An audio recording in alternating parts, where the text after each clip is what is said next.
কেমন আছো তোমরা সবাই? আশা করি সবাই ভালোই আছো।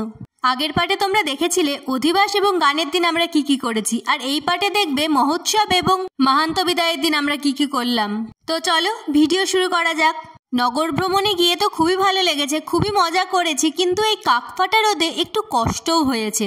নগর ভ্রমণে গিয়ে যে গানটা করে আমার তো শুনতে খুবই ভালো লাগে, তো চলো তোমরাও একটু শুনে নাও।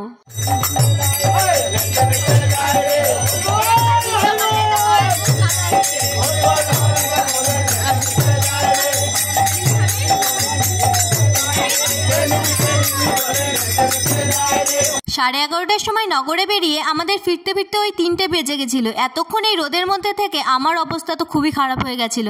তবুও আমি স্নান টান করে আবার 5:30টার মধ্যে মন্দিরে চলে গিয়েছিলাম, কারণ আমি জানি যে আজকে দিনটা ফুরিয়ে গেলে আমি কালকে আর এই দিনটা পাবো না।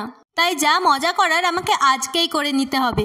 ভজন আরতি শেষ হওয়ার পর প্রসাদ বিতরণ শুরু হয়। আমার তো এই চিড়ের প্রসাদ খেতে খুবই ভালো লাগে। তোমাদের কার কার এই চিড়ের প্রসাদ খেতে ভালো লাগে সেটা আমাকে কমেন্ট করে জানাতে ভুলো না কিন্তু।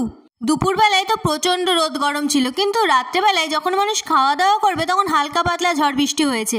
এটা হচ্ছে মাহান্ত বিদায়ের দিন সকালবেলা। মাহান্ত বিদায়কে আবার কাদা মহোৎসবও বলা হয়।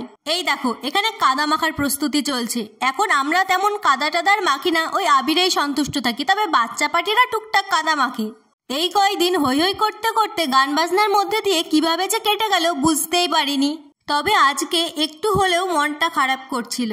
আজকে এতটুকুই। আজ তবে আসি, তোমাদের সাথে দেখা হচ্ছে অন্য কোনো ভিডিওতে। ততক্ষণে সবাই ভালো থেকো, সুস্থ থেকো, আর সব বাইকে ভালো রেখো।